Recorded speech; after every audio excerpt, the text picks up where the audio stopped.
آج ہماری گفتگو غزوہ فتح مکہ کے حوالے سے ہوگی۔ 8 ہجری 20 رمضان المبارک اللہ تبارک و تعالی نے محبوب دو جہاں سرور کون و مکان صلی اللہ علیہ وآلہ وسلم کو عظمتوں، شانوں اور رفعتوں کا جو وعدہ فرمایا تھا اس کی تکمیل ہوئی، اور وہی مکہ اور وہی کعبہ جس سے اہل اسلام اور مسلمانوں کو روک دیا گیا تھا، جس مکہ سے مسلمانوں کو ہجرت کرنے پر مجبور کر دیا گیا تھا،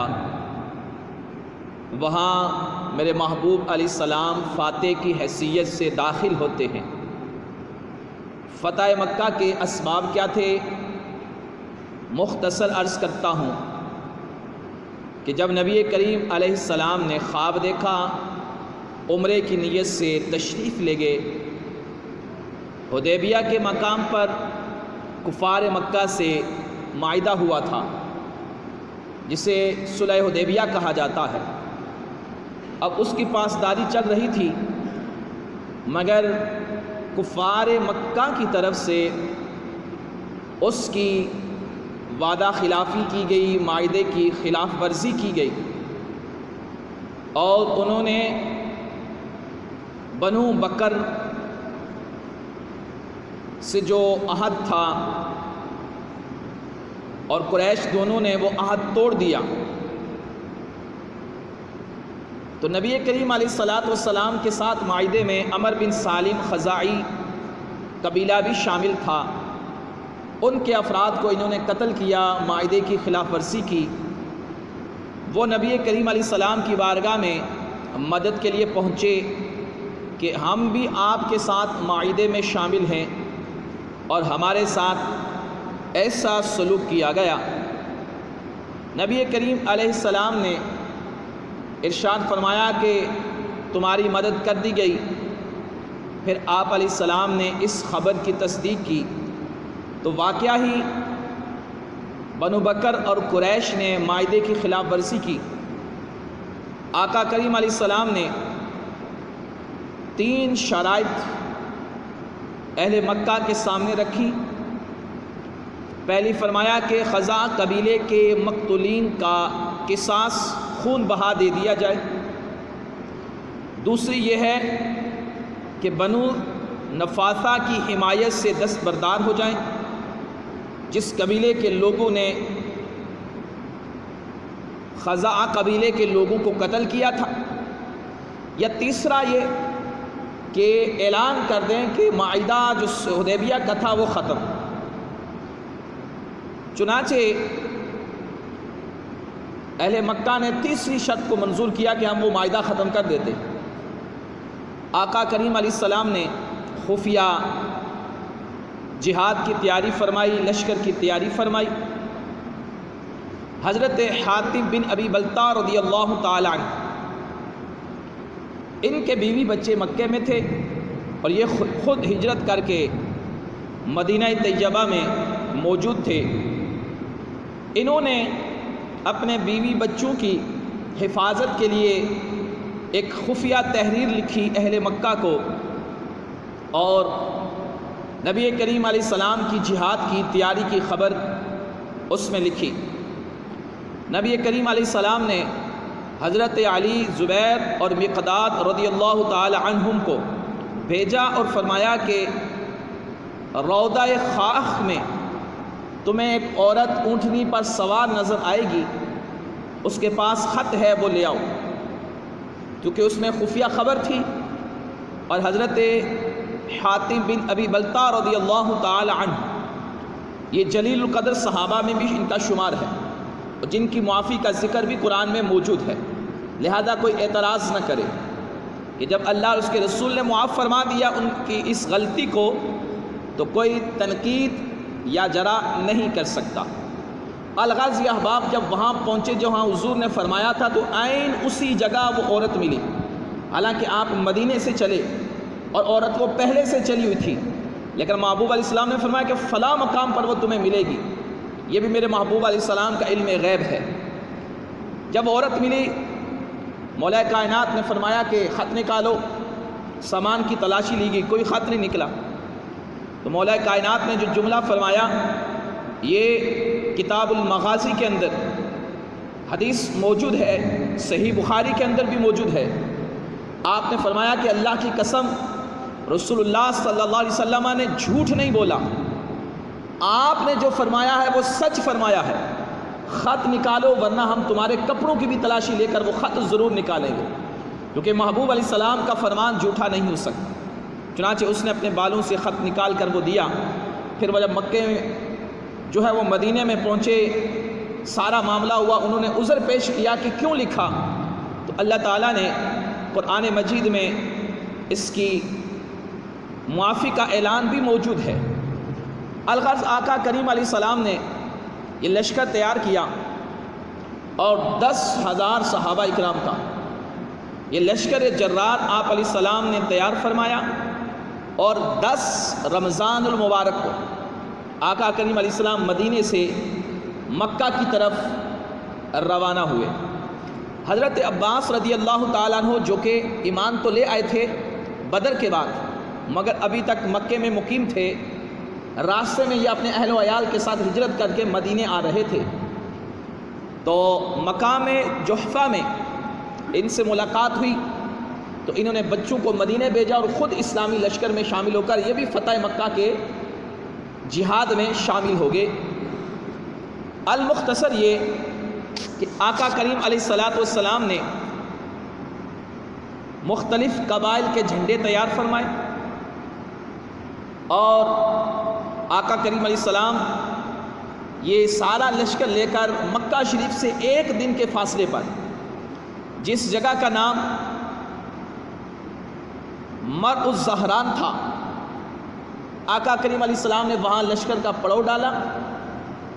اور سب لشکر کے دستوں کو کہا کہ اپنی اپنی آگ روشن کر لو۔ اہل مکہ کو خفیہ خبر تو پہلے مل چکی تھی کہ اسلامی لشکر مکے پر حملے کے لیے تیاری کر رہا ہے، چنانچہ جب خبر انہیں پہنچی تو چند افراد بطور جاسوسی کے کہ اس خبر کی تصدیق کرنے کے لیے مکے سے نکلے، جس میں ابو سفیان، حکیم بن حزام اور بدیل بن ورقہ، یہ 3 افراد اس خبر کی تصدیق کے لیے نکلے۔ چنانچہ اس تجسس میں ان کا گزر مرء الزہران سے ہوا، تو انہوں نے جب آگ روشن دیکھی تو ایک دوسرے سے پوچھنے لگے یہ آگ کیسی ہے؟ یہ تو صرف عرفہ کے دن ایسا جلتا ہے کہ لوگ اپنی اپنی آگیں جلا کر بیٹھتے ہیں۔ انہوں نے کہا فلاں قبیلہ ہوگا، کہا اس قبیلے کے اتنے لوگ تو نہیں ہیں۔ الغرض یہ خفیہ جاسوسی کرتے ہوئے کہ کون لوگ ہیں، یہ اسلامی لشکر کے پاس پہنچ گئے تو جو محافظ تھے، پہرے دار تھے، انہوں نے ابو سفیان کو پکڑ لیا اور پکڑ کر حضور کی بارگاہ میں لے گئے۔ آقا کریم علیہ السلام کی جب بارگاہ میں لے گئے، وہاں جو باتیں ہوئی ان کا بھی تاریخ کے کتب کے اندر موجود ہے۔ الغرض یہ کہ حضرت ابو سفیان نے وہاں کلمہ پڑھا، مسلمان ہو گئے۔ اب جب مسلمان ہو گئے تو اب پھر وہ بھی اسلامی لشکر کے ساتھ واپس مکہ کی طرف روانہ ہوئے۔ حضرت عباس رضی اللہ تعالی عنہ نے فرمایا کہ اللہ کے رسول ابو سفیان کو آج پہاڑی کی چوٹی پر کھڑے کریں تاکہ وہ اسلامی لشکر کی شان اور شوکت کو دیکھیں۔ چنانچہ ابو سفیان ایک پہاڑی پر کھڑے کر دیے گئے۔ اب اسلامی لشکر دستہ بہ دستہ وہاں سے گزر ہو رہا ہے، ایک قبیلہ دوسرا، اسی طرح دستے گزرتے جا رہے ہیں، یہاں تک کہ ایک بڑی شان اور شوکت والا دستہ آیا۔ تو ابو سفیان نے پوچھا یہ کس کا لشکر ہے؟ تو بتایا گیا یہ انصار کا لشکر ہے، انصار مدینہ کا۔ بالآخر ایک لشکر آیا اور اس لشکر میں خود آقا کریم علیہ السلام، جو مہاجرین مکہ کا لشکر تھا، آقا کریم علیہ السلام خود اس لشکر میں دستے میں شامل تھے، اور آقا کریم علیہ السلام نے حسب میں پہنچے جو مکے کے بالکل ہی قریب ہے، آقا کریم علیہ السلام نے وہاں اپنا خیمہ نصب فرمایا اور مختلف دستے بھیجے جو چاروں طرف سے، فرمایا کہ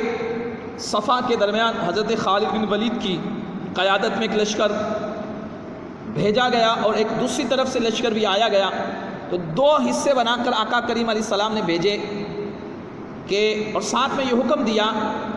کہ جو بندہ ہتھیار ڈال دے، اپنا دروازہ بند کر لے، یا ابو سفیان کے گھر میں پناہ لے لے، یا حدود حرم میں چلا جائے، اس کو قتل نہیں کرنا، اس کے لیے امان ہے۔ جو ہتھیار اٹھائے، مقابلے کے لیے آئے، جنگ کرے، اس کو قتل کر دیا جائے، اور سوائے چند لوگوں کے جن کے بارے میں جو قصاصاً قتل کیے جانے تھے یا گستاخان رسول تھے، اذیت اور آقا کریم علیہ السلام کی شان میں بے ادبیاں کیا کرتے تھے، آپ علیہ السلام نے ان 5 افراد کی بھی استثناء فرمائی، فرمایا یہ جہاں بھی پائیں ان کو بھی قتل کر دیا جائے۔ اس سے یہ علماء فرماتے ہیں کہ ہر شخص کے لیے امان ہے، مگر جو گستاخ رسول ہو، بے ادبی مصطفیٰ کرنے والا ہو، اس کے لیے کائنات کی کوئی جگہ دارالامان نہیں ہے۔ اسی میں ابن حتل تھا جو کعبے اور غلاف کعبے کے بیچ میں چھپا ہوا تھا،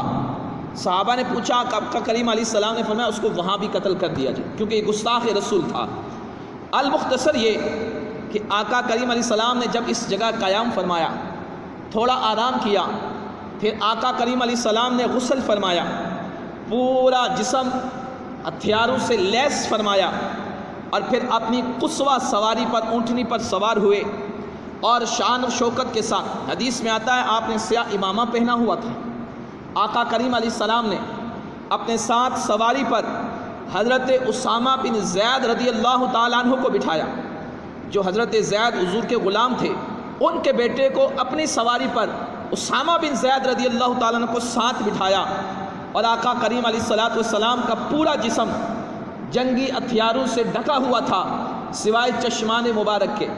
آقا کریم علیہ السلام بیت اللہ میں داخل ہوئے، اور آقا کریم علیہ السلام نے داخل ہو کر سب سے پہلے حجر اسود کو بوسہ دیا، پھر آقا کریم علیہ السلام نے اپنی سواری پر سوار ہو کر کعبہ اللہ کا طواف کیا، اور کعبے کے اندر، کعبے کے اوپر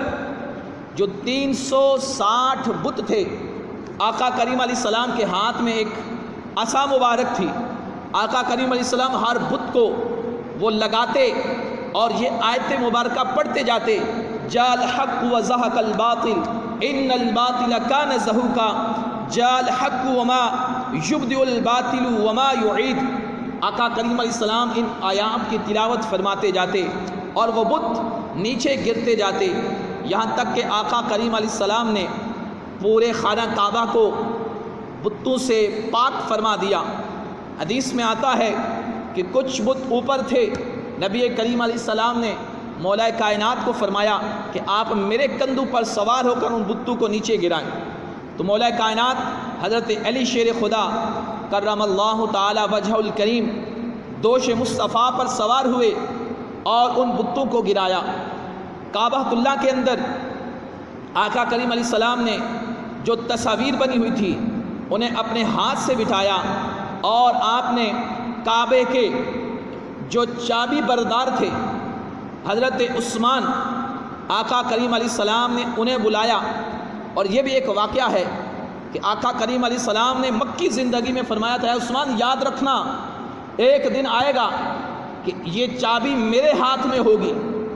اور آقا کریم علیہ السلام نے جو غیب کی خبر تھی وہ سچ ثابت ہوئی۔ اور یہاں میں بھی عرض کرتا چلوں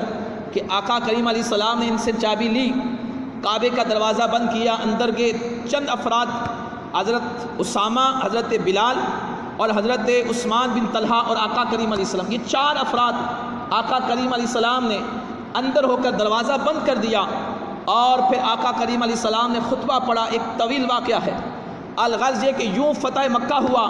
اور میرے محبوب علیہ السلام نے عام معافی کا اعلان فرمایا، لا تثریب علیکم اليوم، آج کسی سے کوئی مواخذہ نہیں ہوگا۔ یہ میرے محبوب علیہ السلام کے کردار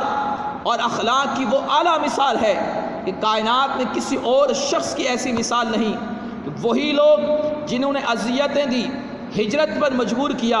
آقا کریم علیہ السلام جب فاتح کی حیثیت سے داخل ہوئے تو عام معافی کا اعلان فرما دیا، عام معافی کا اعلان فرما دیا، اور اس کا اثر یہ ہوا کہ کفار مکہ ایسے اخلاق مصطفیٰ سے متاثر ہوئے کہ اذا جاء نصر اللہ والفتح ورأیت الناس يدخلون فی دین اللہ افواجا، پورے کے پورے قبیلے اسلام میں جوک در جوک داخل ہونے لگے۔ یہ محبوب علیہ السلام کے اخلاق عالیہ کی اعلیٰ مثال ہے۔ اور میرے محبوب علیہ السلام نے پھر وہاں خطبہ بھی ارشاد فرمایا، اور پھر اس کے بعد وہی چابی کعبہ اللہ کی حضرت عثمان کو عطا فرمائی، اور قیامت تک فرمایا کہ اب یہ چابی انہی کے خاندان میں رہے گی، اور یہ آقا کریم علیہ السلام کی عطا ہے کہ قیامت تک اب چابی جو ہے کعبہ کی یہ انہی کی نسل میں جو ہے وہ اب تک باقی ہے۔ عزیزان من، میرے محبوب علیہ السلام کا یہ فتح مکہ کا دن 20 رمضان المبارک ہے۔